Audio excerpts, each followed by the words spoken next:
And the Ivorian team really know how to play to the rhythm of the energy of the fans. It's absolutely finished. The Nigerians were caught up in the heat of the moment. They start chasing each other, complaining to each other, trying to chase the referee. Osimhen lost concentration.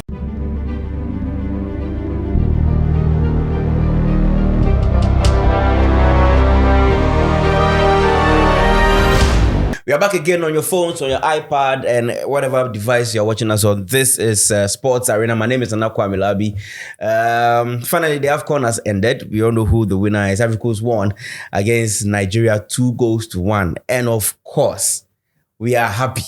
Now, let me just speak for myself. I am happy because we all know the banter between Ghanaians and Nigerians. We don't want any, they never see this coming kind of tweets and all that. But I'm personally happy that Nigeria didn't win the trophy. I don't know about you, but my panelists are here. Benedict is here. And of course, Francois also in the middle, looking all fly in his burgundy suit. And then Charlie, yeah, it's the crowd. You don't be joke, crowd. Sorry, my guy. How we go do? You don't be joke, crowd. The system is not systeming. But if you look good, you don't for look anyhow because the system, the system. Let's jump into the conversation real quick. What a game we saw at the finals on Sunday, Charlie. What do you think about the game, Johnny? Let's start with Benedict. The game was very good. If we are to, let's say, script an AFCON, this was the best ending because Ivory Coast hosting, going through their group stages and having a slight chance of qualifying, it was left with Morocco to win for them to qualify.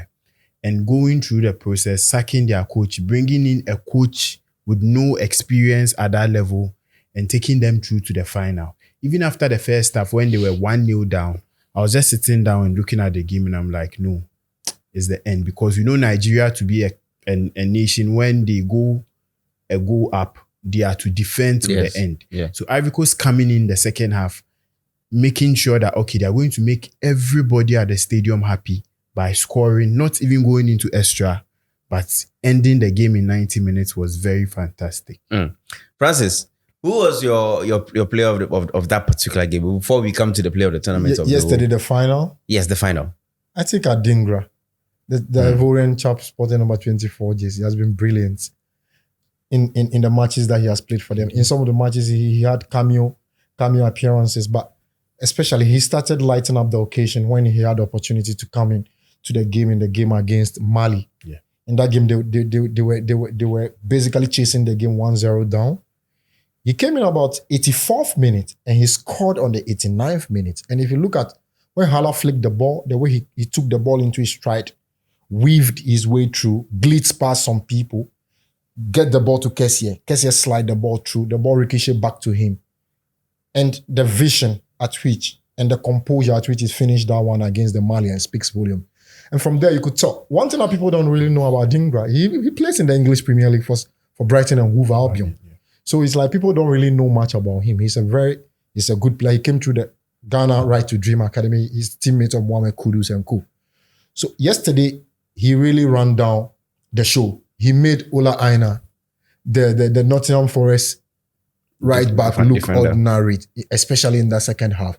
He caused him problems. And he was the main outlet of goals. He created the assist for Frank Kessié to pull parity. And then he created a winning goal for Sebastian Haller. But if you look at the Ivorian Renaissance, you can tell that it was something made in heaven. On record, all those who follow me on social media, on the 30th of January, just before, the day before they kickstarted the quarterfinal matches, I posted a poll on my wall and I asked, which team do you think will be going home with the AFCON trophy this year?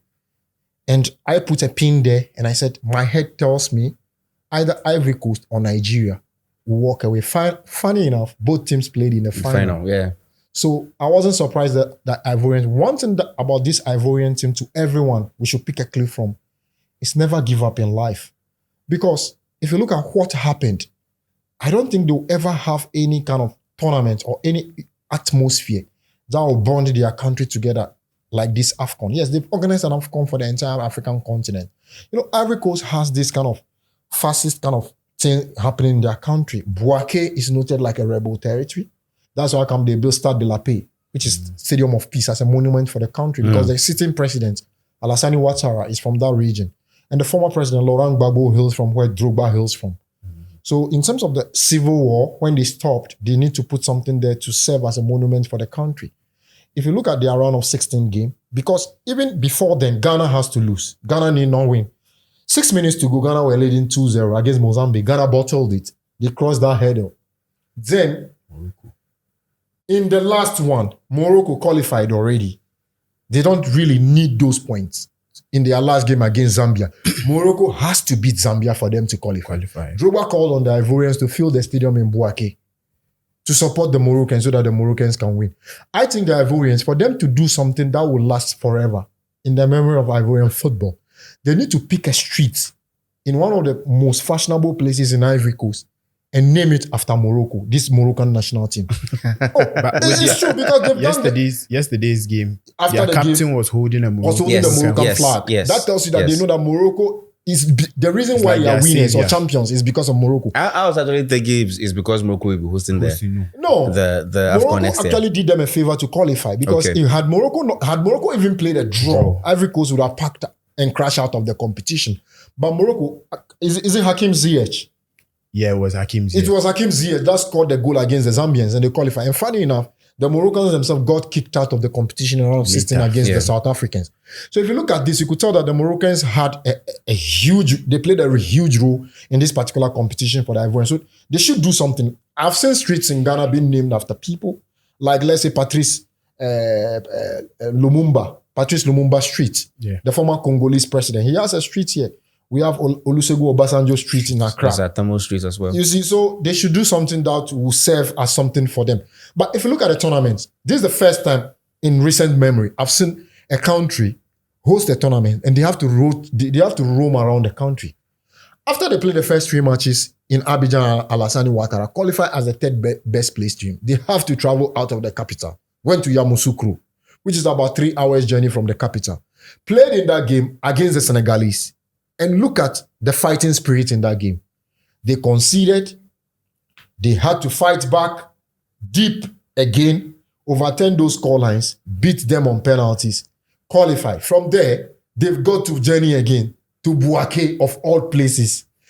In Bouaké, they were faced with one of the tournament favorites, the Malians, that played the most exciting football except Cape Verde in this particular edition of the AFCON. Yeah. Because they had an all-round team with young talent, briefing with a whole lot of enthusiasm.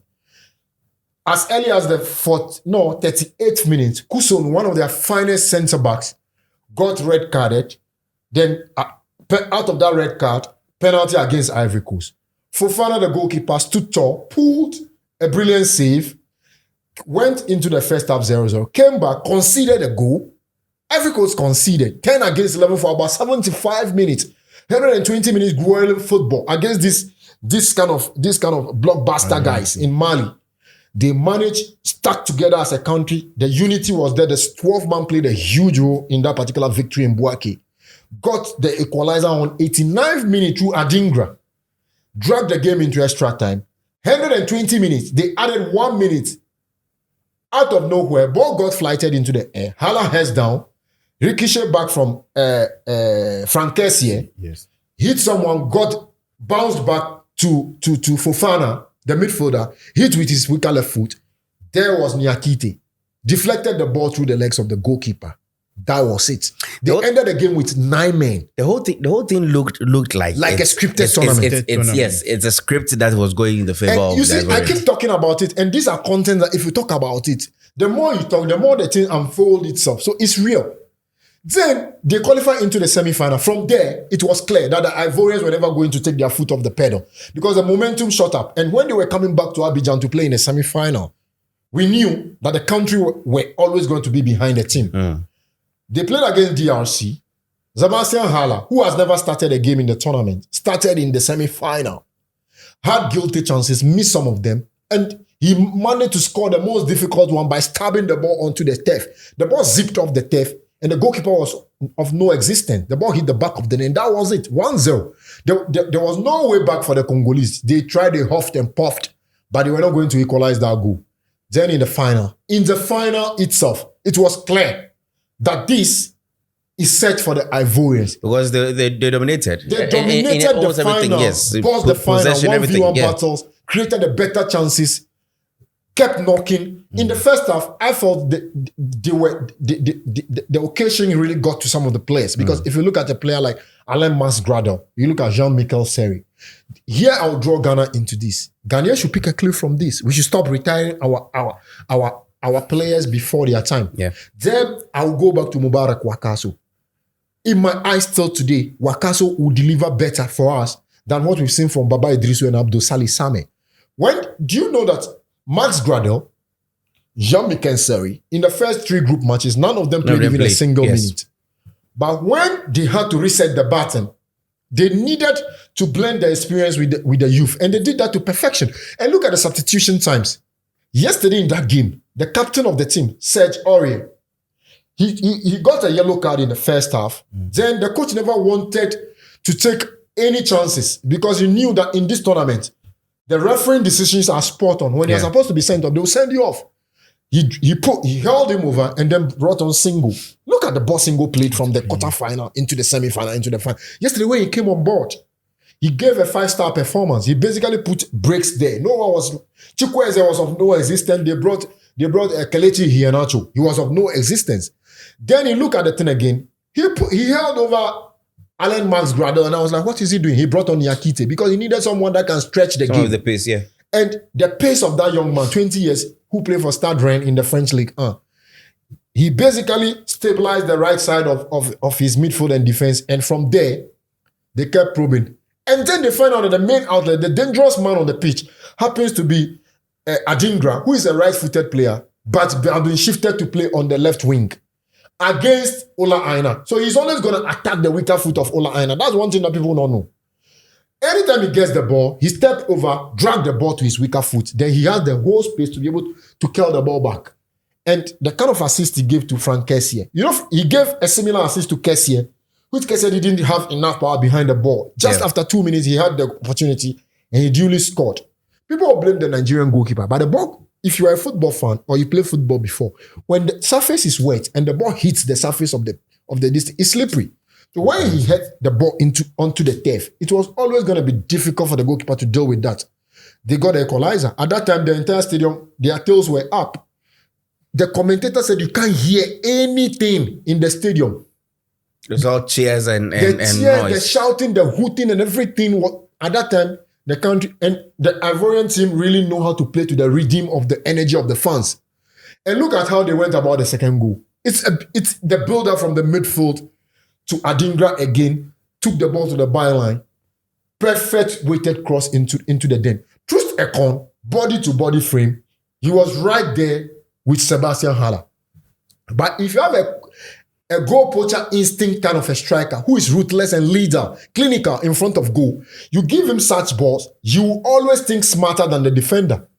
You know, how many strikers will stab that ball the way he did? But just a few. He thought through it within a split second. And what is shocking about the goal is he stabbed the ball. Mostly when you stab the ball is supposed to go straight like this. But he managed to stab the ball to deflect the ball onto the far corner. And I was like, wow, this guy is an absolute goal scorer. And at that particular point in time, it's finished. It's absolutely finished. The Nigerians were caught up in the heat of the moment. They start chasing each other, complaining to each other, trying to chase the referee. Osimhen lost concentration. And, it's a perfect ending to the AFCON. And then the light works out well at the end of the day. It's a brilliant thing. You look at the First Lady, the President, Alassane Ouattara, FIFA President as well. It's climaxed this. And I think Ivory Coast have done something spectacular for the African continent. And I know that the next edition in Morocco, which will happen a year, which is 2025, now we are about to know if it will be in January or in June, depending on how CAF and then FIFA wants, because FIFA will be organizing the Club World Cup in June, July in America. I think is in America? It will be a 46 teams competition. So it will take a long time to finish that competition. So if FIFA will play in June, July, there's no way they will allow the AFCON to go in June, July. So it will go in January as well. So you could tell that this AFCON to the next one will have a short spacing. And the Moroccans, the stadiums are ready. Yeah. They are ready because I think in 2023 or 2022, They've already built the stadiums to host the AFCON, and they said they are not hosting because of the pandemic. So they had to give it to Equatorial Guinea and Gabon. So I think what Qatar did for the Arab nations, Cote d'Ivoire have done something spectacular. And in my eyes, Nana, this is the best AFCON of all times. I was coming there. The football itself was superb. The refereeing decision, top notch. Top notch. The only decision that went wrong in the entire tournament is Acho not giving a red card to Sadio Mane in the match involving Senegal. Yes. And the host nation, Cote d'Ivoire. That was the only thing that he issued at the yellow card. And based on that, CAF sent him home. So aside that, everything was spot on in the entire tournament. And then the attendance at the tournament, be it Cote d'Ivoire playing or not, the stadium attendance has been brilliant. I've been to the stadium. Ghana played our first 2 matches. The rate at which the ladies go to the stadium, trust me, Nana, I've never seen a crazy nation, a crazy footballing loving nation like Ivory Coast. And I say thumbs up to them. Bravo to the Ivorians. Right, but before we wrap up, give me your general overview about this particular AFCON. Arguably, people are saying it's the best AFCON so far. Okay, to me, I think it's the best AFCON so far. With media, with pictures, with stadiums, with the interest, with the training pitches. This is the only AFCON that every country has a different pitch to train on. There are AFCONs where countries need to share, where one needs to go in the morning, in the afternoon, in the evening. But with this one, everybody is having their own. And with their stadiums, look at beautiful stadiums. I wasn't even expecting Ivory Coast to put up something like this. But looking at this, they've shown the world that they can do it. Do you think this stellar performance from the Ivorians, with regards to how the whole AFCON was organized, do you think it puts some level of pressure on the upcoming host of the AFCON, like Morocco? A very big pressure on Morocco, but I know Morocco as a country are ready for it. And looking at this AFCON, I think this is the first AFCON that Sky Sports has covered. This is the first AFCON that you are seeing better pictures, better camera quality. I think in Cameroon, people were complaining about their pictures and camera quality. Even with regards to commentary. I mean, I listened to the commentary, I was like, oh man, this is some high standard level of commentary, except for Amokachi's panditry. That's trying to be a bit that's Nigerian. It was too. He has a Nigerian accent. Yes, it was too. It wasn't really about Nigerian games. You could feel like it was very, very partial. I mean, when yesterday the game, the final, when Ivory Coast scored the second goal, he actually said that Nigeria will qualify. We'll equalize. I was like, bro, are you watching the game?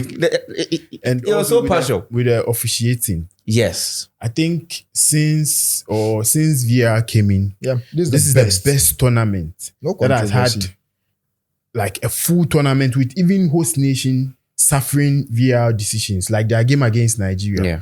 On a normal African game, host nation, why should we take a penalty for some biased coming back? Yeah. Ivory Coast had to go through hard times, VR decisions affecting them.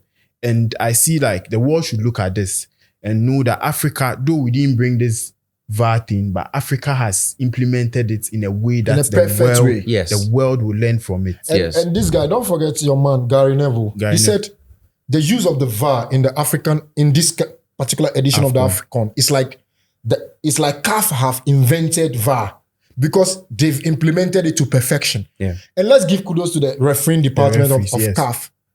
I think this is the best. Even in FIFA competitions, I will still stand by this. Ghana versus Portugal at the Qatar World Cup. That penalty that they gave to Nigeria wasn't a penalty. And in this tournament, one thing I studied was the game that was, is in Morocco, the game Amrabat got the red card. Yeah. That was the best decision, because giving him a yellow card and sending him would off. just miss a game. Yeah. But he knew that, okay, this game or this chance was a goal chance and he needs to get a straight red card. So he had to call him back and give him a red card. And I don't think people found us to be very hilarious, but I think people don't really know the consequences of that.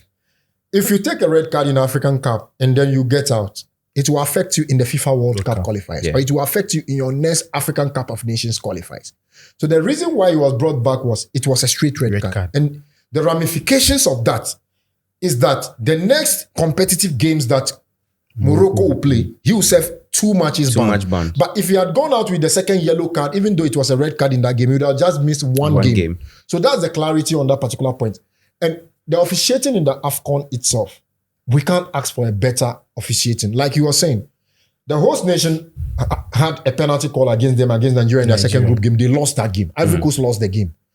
In the quarterfinal against Mali, they had a red card in the first. I had to play with 10 men for about 120 minutes, which is about 75 minutes. And then even after Nyakite scored and took off his shirt, he had another red card. So in that game, they had 2 red cards.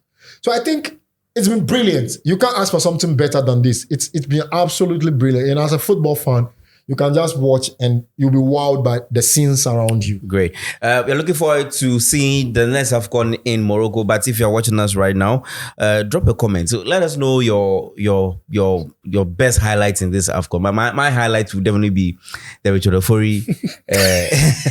Your best or your worst? That's my best. Oh, na media me. That's my best highlight. I mean, why would you even go touch the ball when the ball is going out of the pitch? Anyway, you know what you do so. Anyway, so that was my highlights of the game. Drop yours under the comment section and let us know. Always give us that fire emojis. Let us know that we are actually bringing it. My best highlight would be the Ivorian game where the man went closer to the lady to answer. You are a bad guy. When the guy came to apologize. Someone said the cameraman is an enemy of progress. Why will you target this man? And the guy trended the whole week. Yeah. So the guy had to come and apologize to his wife, his children. Nothing they go feed do. Oh, Charlie. Want you also watching us to know that Charlie, we too they watch you. Anytime you see the subscribe, where they try skip up, no, we catch you, go report it to your wife and your girlfriend. Thank you so much for watching. My name is Kwamila. We always follow us on all our social media platforms, MYBET.AFRICA everywhere. And of course, bet responsibly, not for persons under 18 because they're regulated by the Gaming Commission of Ghana. Have a great day and keep watching our videos.